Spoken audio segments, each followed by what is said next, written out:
நாம் இன்றைக்கி எதை பற்றி பார்க்க போகிறோம்னா எஸ்பிஓ நோட்டீஸ் போர்டில் வந்திருக்க அப்டேட்டை பற்றி பார்க்க போகிறோம். மைக்ரோ டாஸ்க் ஒர்க் பண்ணும்போது ஷாப்பிங் ஆப்பை இன்ஸ்டால் பண்ணும். ஓகேங்களா, அதில் இருக்கிற டவுன்லோட் பட்டனை கிளிக் பண்ணி இன்ஸ்டால் பண்ணும்போது அது சில பேர்த்துக்கு ஒர்க் ஆகலை. ஓகேங்களா, வெயிட்டிங் பேஜ் அப்படின்னு சொல்லி காமிக்குதுன்னு சொல்லியிருக்காங்க.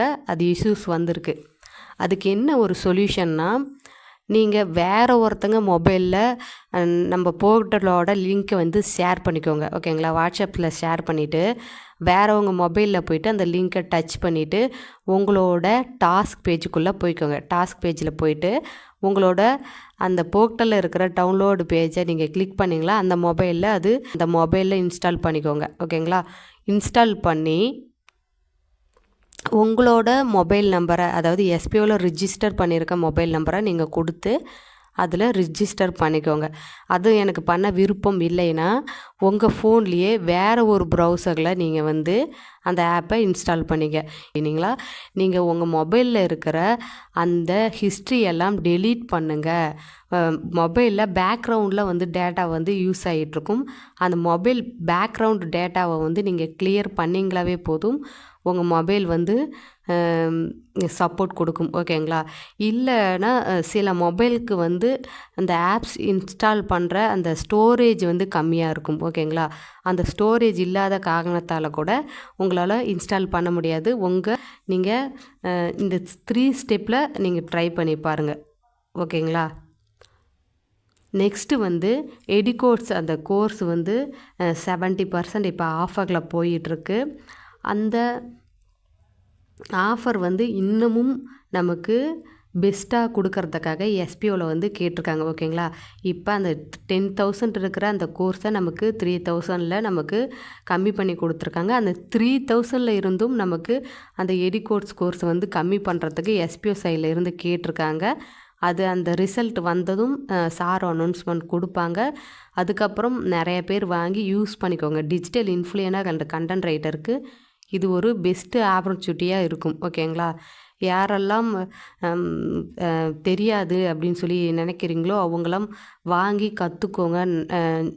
உங்கள் அந்த ஸ்கில்லை வளர்த்துக்கோங்க. ஓகேங்களா, டிஜிட்டல் ஸ்கில்லை வளர்த்துக்கோங்க. ஒரு வீடியோ எப்படி மேக் பண்ணுறது, வியூஸ் எப்படி போக வைக்கிறது, அப்புறம் தம்ப்லைன் எப்படி க்ரியேட் பண்ணுறது, இது மாதிரி நிறைய அந்த கோர்ஸில் சொல்லித்தராங்க. டிஜிட்டல் இன்ஃப்ளூயனருக்கும் கண்டென்ட் ரைட்டருக்கும் வெரி யூஸ்ஃபுல்லாக இருக்கும். அந்த 3,000 இருந்தும் குறைக்கிறதுக்கு வாய்ப்பு இருக்கிற பட்சத்தில் எனக்கு தெரிஞ்சு டிஜிட்டல் இன்ஃப்ளூயனர் கண்டென்ட் ரைட்டர் எல்லாமே பர்ச்சேஸ் பண்ணலாம். ஓகேங்களா, அதுவும் இல்லாமல் அந்த பேமோட் ஆப்பில் நீங்கள் எஸ்பிஓவில் கொடுத்துருக்கிற அந்த ஐடி போடும்போது ஒரு மொபைல் நம்பர் நீங்கள் ரிஜிஸ்டர் பண்ணியிருப்பீங்களா, அந்த மொபைல் நம்பர் கொடுத்து தான் நீங்கள் அந்த ஆப்பை இன்ஸ்டால் பண்ணணும். ஓகேங்களா, நீங்கள் எத்தனை ஐடி வச்சுருந்தாலும் பரவாயில்ல, ஆனால் எஸ்பிஓவில் கொடுத்துருக்க ஒரு மொபைல் நம்பர் நீங்கள் வச்சுருந்தா போதும். அந்த மொபைல் நம்பரை கொடுத்து நீங்கள் அந்த ஷாப்பிங்கில் ஆப்பில் நீங்கள் ரிஜிஸ்டர் பண்ணிக்கோங்க. ஓகேங்களா, அது வெரி வெரி இம்பார்ட்டன்ட். ஏன்னா எஸ்பிஓ சைடில் இருந்து செக் பண்ணுவாங்க.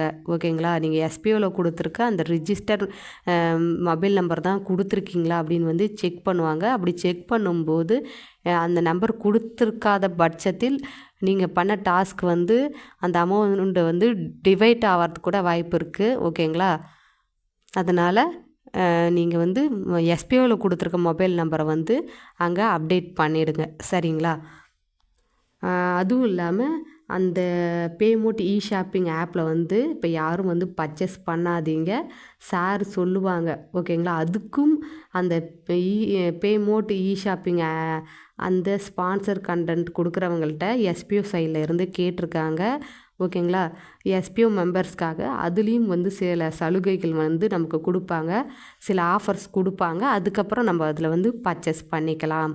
ஓகேங்களா, அந்த எடிகோட்ஸ் கூட எல்லாத்துக்கும் பயன்படாது. ஆனால் பேமோட் ஷாப்பிங் எல்லாருமே பயன்படுத்துகிற வீட்டில் நம்ம யூஸ் பண்ணுற பொருட்கள் தான் அதில் சேல் பண்ணுறாங்க. ஓகேங்களா, விருப்பம் இருக்கிறவங்க அதில் உங்களுக்கு தேவையான பொருளை நீங்கள் வாங்கிக்கலாம். அதுக்கும் நமக்கு ஆஃபர் கொடுப்பாங்க. அதனால் வெயிட் பண்ணுங்கள், யாரும் அவசரப்பட்டு அந்த பேமோட் ஆப்பில் நீங்கள் ப்ராடக்ட் வந்து ஆர்டர் போடாதீங்க.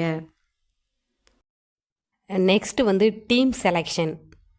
டீம் செலெக்ஷன் இன்றைக்கோ நாளைக்கோ வந்து விடுவாங்க. யாரெல்லாம் டீம் வந்து சேஞ்ச் பண்ணணுன்னு நினைக்கிறீங்களோ, அதாவது சேல்ஸ் டீமில் இருந்து ப்ரொமோஷன் டீம் போகிறதா இருக்கட்டும், ப்ரொமோஷன் டீம்லேருந்து சேல்ஸ் டீம் மாறதா இருக்கட்டும், யாரெல்லாம் டீம் சேஞ்ச் பண்ணுறேன்னு நினைக்கிறவங்களோ அவங்களாம் வந்து டீம் சேஞ்ச் பண்ணிக்கோங்க. ஓகேங்களா? அதே மாதிரி எனக்கு ரெண்டுமே ஒர்க் பண்ண விருப்பம் இல்லை, நான் ரீஃபண்ட் வாங்கிக்கிறேன் அப்படின்னு நினச்சிக்கலாம், ரீஃபண்டும் வாங்கிக்கலாம். நீங்கள் ஒரு முறை ப்ரொமோஷன் டீமில் இருந்து சேல்ஸ் டீம் மாறிட்டீங்களா, அதுக்கப்புறம் எப்போவுமே மாற முடியாது. ஏன்னா சேல்ஸ் டீமை நீங்கள் சூஸ் பண்ணிட்டீங்களா 100% நீங்கள் வந்து கூப்பன் வந்து பர்ச்சேஸ் பண்ணியே தான் ஆகணும். இப்போ எனக்கு விட்ரோவல் அமௌண்ட் வரல, விட்ரோவல் அமௌண்ட்டு வந்ததுக்கப்புறம் நான் கூப்பன் பர்ச்சேஸ் பண்ணிக்கிறனாலும் நீங்கள் கூப்பன் பர்ச்சேஸ் பண்ணிக்கலாம். ஓகேங்களா? அது வந்து எஸ்பிஓ சைட்லேருந்து எந்த பிரச்சனையும் கிடையாது. உங்கள் விட்ரோவல் அமௌண்ட் வந்ததுக்கப்புறம் கூட நீங்கள் பர்ச்சேஸ் பண்ணிக்கலாம். ஆனால் சேல்ஸ் டீமில் போட்டுட்டு சேல்ஸ் டீமில் இப்போ அதாவது டாஸ்க் அமௌண்ட் நமக்கு அதிகமாக வருது, நம்ம இப்போ டாஸ்க் பண்ணி அமௌண்ட்டு நம்ம இன்க்ரீஸ் பண்ணிக்கலாம். விட்ரோவல் கொடுத்ததுக்கப்புறம் எனக்கு இதில் சேல்ஸ் டீமில் இருக்கிறதுக்கு விருப்பம் இல்லை அப்படின்னு சொல்லிவிட்டு நீங்கள் சேஞ்ச் பண்ணிக்கலாம் அப்படின்னு நினச்சிங்களா, அதுக்கு வாய்ப்பே கிடையாது. சேல்ஸ் டீம் நீங்கள் சூஸ் பண்ணிங்களா, கூப்பன் வாங்கி தான் ஆகணும். அதெல்லாம் நல்லா திங்க் பண்ணிவிட்டு அதுக்கப்புறம் சேல்ஸ் டீம் வந்து மாறுறதா இருந்தால் மாறுங்க. 25,000 அதாவது 20,000க்குள்ளே அமௌண்ட் இருக்கும். ஓகேங்களா? கூப்பன் பர்ச்சேஸ் பண்ணுறது அதுக்கு மேலே இருக்காது.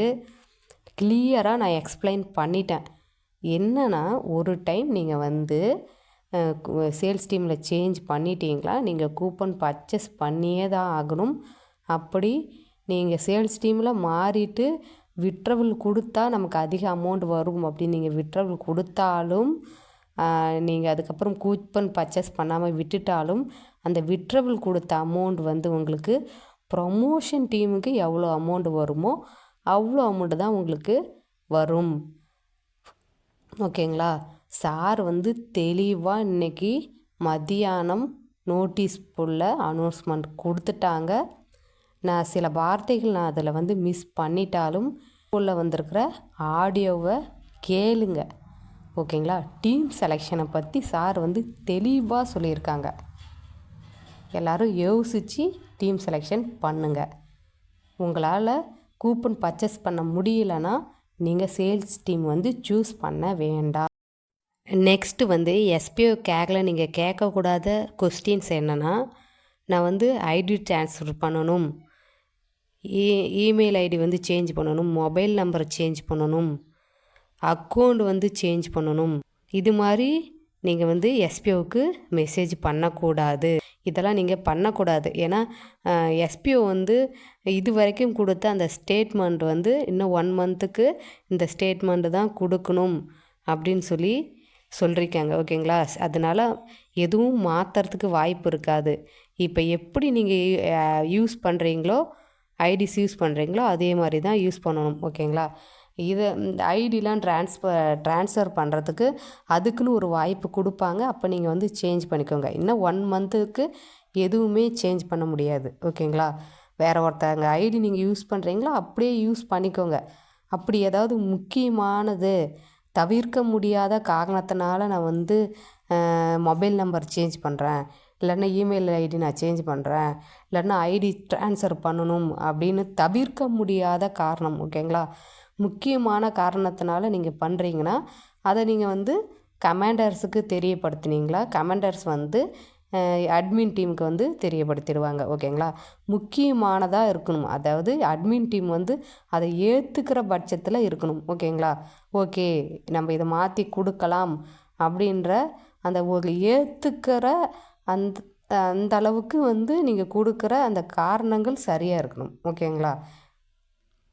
அதனால் வந்து ID transfer and mobile number change பண்ணணும், இமெயில் ஐடி சேஞ்ச் பண்ணணும், அக்கௌண்ட் வந்து நான் தப்பாக கொடுத்துட்டேன் அதை சேஞ்ச் பண்ணணும் அப்படின்னு யாரும் வந்து எஸ்பிஓ கேருக்கு வந்து மெசேஜ் பண்ணாதீங்க. மெசேஜ் பண்ணாலும் உங்களுக்கு ரிப்ளை வராது. ஓகேங்களா? வேறு எந்த கேள்வியும் கேட்க முடியாத மாதிரி அந்த நீங்கள் மெசேஜ் பண்ணிங்களோ அது வந்து பெண்டிங்லேயே கிடைக்கும், அது சால்வும் ஆகாது. இன்னும் 1 மந்த்துக்கு இது மாதிரி யாரும் வந்து எஸ்பிஓவுக்கு மெசேஜ் பண்ணாதீங்க. ஓகேங்களா? நெக்ஸ்ட்டு வந்து நீங்கள் ஃபாலோ பண்ண வேண்டியது வந்து எஸ்பிஓ நோட்டீஸ் போட தான். ஓகேங்களா? எனக்கு ஏன் இன்னும் விட்ரோல் வரல அப்படின்னு சொல்லிட்டு நிறைய இடத்துல வந்து கொஸ்டின் கேட்குறீங்க. அது மாதிரி யாரும் இனிமேட்டுக்கு கொஸ்டின் கேட்காதீங்க. எல்லாத்துக்கும் ஆர்டர் படி தான் அமௌண்ட் போட்டுட்ருக்கிறதா சார் சொல்லிட்டாங்க. ஓகேங்களா? அந்த அந்த விட்ரோல் கொடுத்த அந்த செகண்டில், ஓகேங்களா, ஒரு செகண்டில் ஒரு 50 ரிக்வெஸ்ட் வரும். அந்த செகண்ட் வாய்ஸாக தான் நமக்கு அமௌண்ட் போடுறாங்க. சேல்ஸ் டீமு ப்ரொமோஷன் டீமு பிரித்து, ஓகேங்களா, அதை வந்து மிக்ஸ் பண்ணி போட்டுட்ருக்காங்க. ஓகேங்களா? அமௌண்ட் அதிகமாக இருக்கிறவங்களுக்கு கம்மியாக இருக்கிறவங்களுக்கு எல்லாத்துக்கும் மிக்ஸ் பண்ணி தான் போடுறாங்க. வெயிட் பண்ணுங்கள். ஏன் நான் இவ்வளோ பேசுகிறேன், எனக்கே இன்னும் அமௌண்ட் வரல தான். ஓகேங்களா? நான் கான்ஃபிடெண்ட்டாக இல்லையா? நான் யார்கிட்ட போய் கொஸ்டின் கேட்குறது சொல்லுங்கள்? நான் வெயிட் பண்ணலையா? எனக்கு எஸ்பிஓ மேலே நம்பிக்கை இருக்குது, கான்ஃபிடெண்ட் இருக்குது, அதனால் நான் வெயிட் பண்ணுறேன். ஓகேங்களா? வெயிட் பண்ணுங்கள், கண்டிப்பாக உங்களுக்கு அமௌண்ட் வரும். இந்த கொஸ்டினை திரும்பி எங்கேயும் கேட்காதீங்க. நீங்கள் எஸ்பிஓ ப்ரூஃப் ஆஃப் எஸ்பிஓவில் வர அந்த மெசேஜை பார்த்துட்டு தான் இருப்பீங்கன்னு நான் நினைக்கிறேன். சில பேர் வந்து நோட்டீஸ் போடும் வரதில்ல, ப்ரூஃப் ஆஃப் எஸ்பிஓவும் வரதில்ல. ஓகேங்களா? அது வந்து எஸ்பிஓவுக்கு நஷ்டமாகாது, உங்களுக்கு தான் நஷ்டம். நீங்கள் ஃபாலோ பண்ணுறதில்ல. நீங்கள் ஃபாலோ பண்ணாமல் அந்த யூடியூபர்ஸ்கிட்ட போய்ட்டு கேள்வி கேட்குறது, உங்களைய அப்ளைன்ட்ட கேட்குறது, அப்புறம் கமெண்டர்ஸுக்கு மெசேஜ் பண்ணி டார்ச்சர் பண்ணுறது, இது மாதிரி பண்ணாதீங்க. ஓகேங்களா? நோட்டீஸ் போர்டில் வர இன்ட்ரோடக்ஷனை ஃபாலோ பண்ணுங்கள். உங்களுக்கு வர வேண்டிய அமௌண்ட் வந்து கரெக்டாக உங்களுக்கு வந்து சேர்ந்துடும். இதுக்கு மேலே என்ன சொல்கிறதுன்னு தெரியல. அதே மாதிரி எஸ்பிஓ கேருக்கும் விட்ரோலை பற்றியும் ரீஃபண்டை பற்றியும் மெசேஜ் பண்ணாதீங்க. சார் எவ்வளோ ஆடியோ கொடுத்தாலும் அத்தனை ஆடியோவிலையும் சார் வந்து டீட்டெயிலாக சொல்லிட்டாங்க. ஓகேங்களா? எவ்வளோ நீங்கள் கேட்டாலும் திரும்பி அவர் சொன்னதே தான் சொல்ல போகிறாரு. அதனால் அந்த கொஸ்டினை கேட்டு என்ன பண்ண போகிறீங்க? 1 இயர் வெயிட் பண்ணியாச்சு, இன்னும் கொஞ்சம் ஒரு 10 டேஸ் தானே வெயிட் பண்ணுங்கள். கண்டிப்பாக எல்லாத்துக்கும் அமௌண்ட் வந்துடும். ஓகேங்களா?